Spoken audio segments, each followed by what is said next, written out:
Hello everyone, welcome back to my channel. I am Nikhil Kumar and in today's video we will explore how Ansible works and its architecture. Understanding the architecture of Ansible is crucial as it lays the foundation for effective automation. We will also do a live demonstration using Ansible command lines or ad-hoc commands. So let's create a visual representation of our Ansible architecture together. So first of all, we will be having a one control node. This is the node where Ansible is installed, and it's responsible for managing the other servers. And one key requirement for the controller node is that it needs Python, as Ansible modules are written in Python. Okay, so this will be our control node. On this particular node, we will be having a Python and the Ansible installed. Okay, so then we will be having a managed nodes. So these are managed nodes.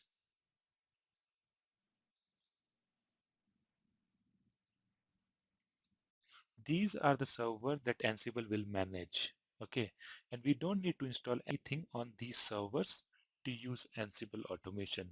That is why Ansible is called as an agentless tool.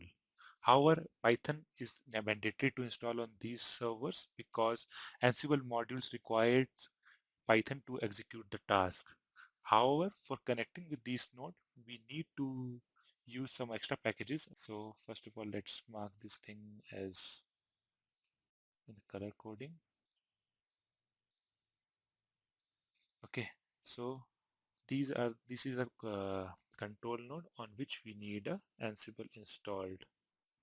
So on this particular node, we will install the Ansible. So on this node, we need a Python. Along with that, we need Python to be installed on these nodes as well.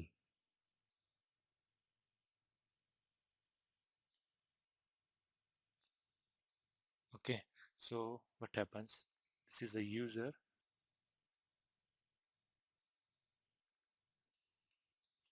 User interact with the Ansible controller node via two ways. First is the YAML file or the playbook.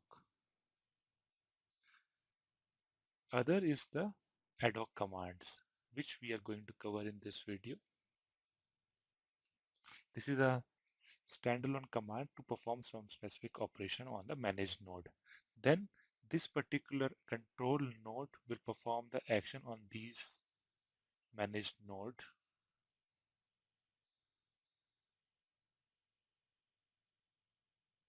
Okay, and there is two ways to connect with these node. By default, if you're trying to connect with this particular managed node, it blocks the connection between the controller node and the managed node. So for that, there is a two ways. First of all, first way is to password-based authentication. Okay, password-based authentication. Similarly, we have another way to connect with the VMs, that is a passwordless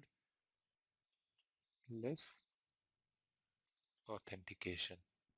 Passwordless authentication means like we are going to connect with the VMs using the keys, SSH keys. Okay, and if we are going with this particular approach with password-based authentication, we need to install the sshpass package. Okay, and if we are going with the passwordless authentication way, we don't need to install any other packages. Python is sufficient to perform the automation on these managed node. Similarly, on the controller node, we will create one inventory file on which we will specify the information about the managed node. Okay, so what will be the process?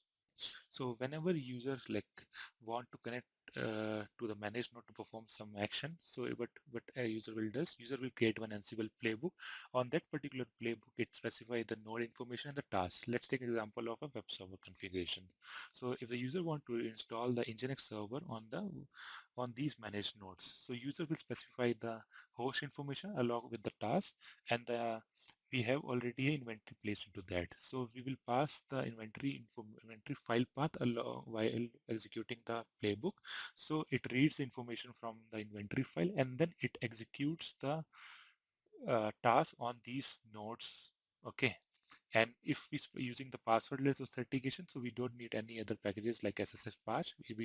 Only the Python is required because most of the modules are written in the Python. Okay, so this is the way like how Ansible works. Now that we have a basic understanding of the architecture, let's jump into the live demonstration. I will show you how to use Ansible Ad-hoc command to manage our instances.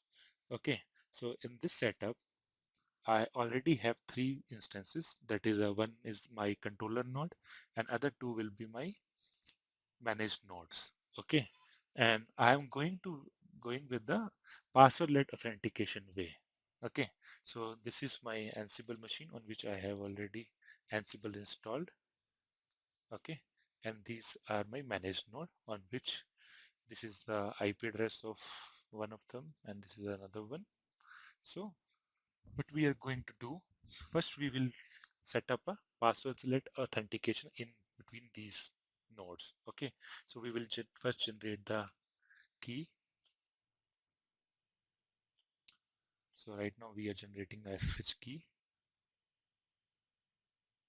Okay, and then we will copy this key to the managed node. So for the first time, it will ask for the password. Yes. So the first time it asks for the password. When next time when we try to connect with this particular node, it will not ask for the password because we have copied the SSH keys to that particular node. Similarly, we need to perform the same step in for this particular node as well. SSH copy ID. Yes, and the password for the first time. Yeah. So if we try to do SSH to this particular node, so we can able to do it without the password. Okay, so I'm able to log into that node and we are able to see the IP address. It's the same one. Okay, so if we want to use the SSH key instead of the password, so we can use one command called same command basically SSH copy ID with identity file path and the username and the IP address. So in that way, it will not ask for the password. It will authenticate using the identity file or our key file. Okay. So in this way, we can establish a connection between the VMs. So now let's try to use Ansible to perform some action on the managed node. So by default, Ansible looks for the inventory file into the etc Ansible folder with the name called host. Okay, if we place the IP address of these nodes into that particular file, okay, so it will try to connect with those hosts using Ansible. Okay, so this is our inventory file.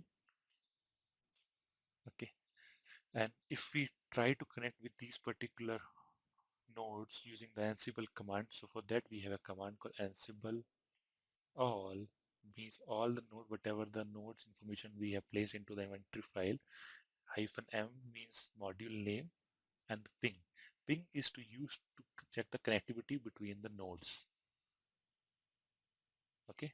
If we got this error like pong and it's in the green success, that means we are able to establish a connection with the managed nodes. Now let's try with another command to check the uptime of that particular server. Okay.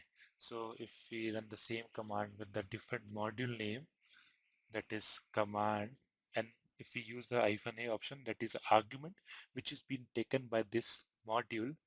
So this module basically takes a command, the Linux command, which we need to run on the managed nodes.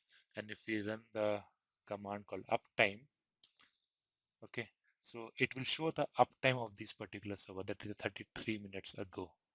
Okay, so that means like it's able to get the information from that particular node, that is the 152 and 134. So 152 and 134, and if I try to run the same command here, so we can see 33 minutes, and here as well 33 minutes. Okay, so let's try to perform like installing a package. So now we will install a Nginx on our managed node.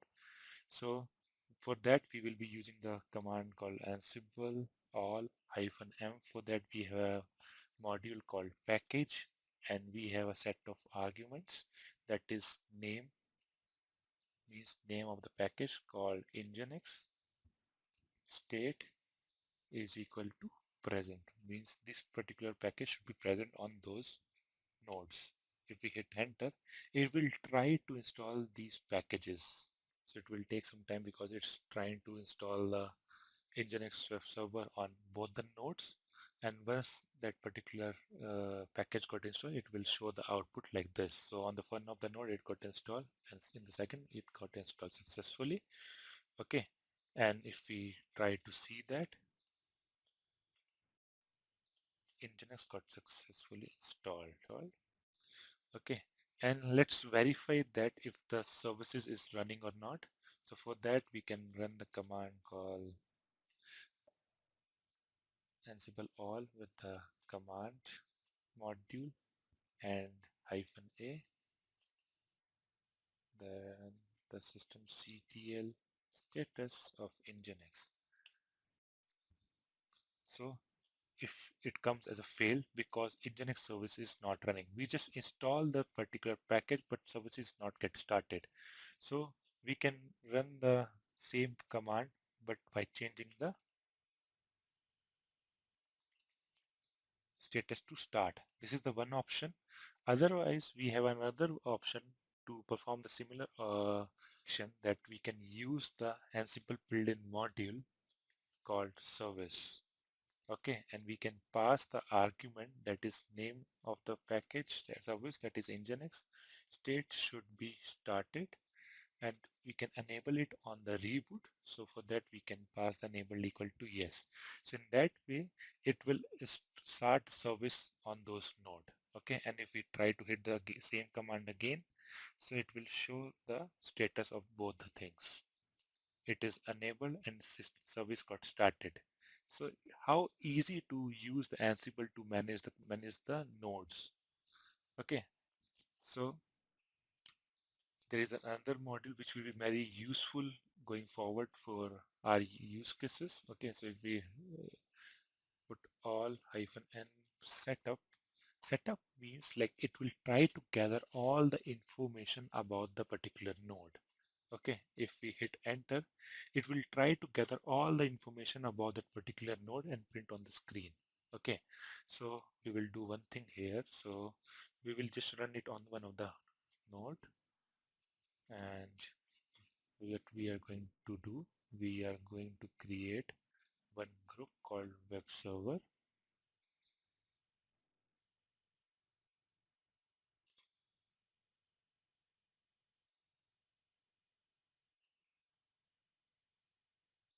and I am going to run this particular command on the web server group only now.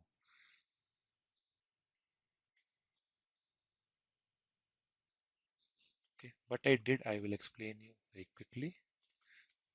I just map this particular node to a group called web server. If I want to perform some set of operation on multiple nodes, okay, instead of putting all here, okay, like what I can do, I can create one group like this, web server or any of the group, and place all the nodes over there. And then if I use this command Ansible and the group name, that is web server, and the module name, that is setup, it will only perform this particular operation on this particular node. So in that way, we will be having a more modularity, and we can perform actions on the multiple nodes in a one go. Okay, in this I am going to use the less option so that we can see the output from the starting. So if we see that, it's only fetching the information from the 152 nodes. And if we can see Ansible facts, okay, these are the facts which is generated fetched by the Ansible. Okay, and it will contains all the information related to the system, BIOS, storage, networking, everything. Okay, it also stores the IP address, and if we go down, it having the BIOS configuration, chassis, boot image, the date and time. Okay, and if we go more deep down, we can see the default IPv4 configuration, IPv6 configuration,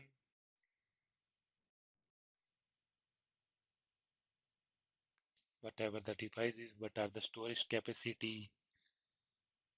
Okay, so these are the information which is fetched by the Ansible when we are running the command called setup, Ansible ad-hoc command with the setup module.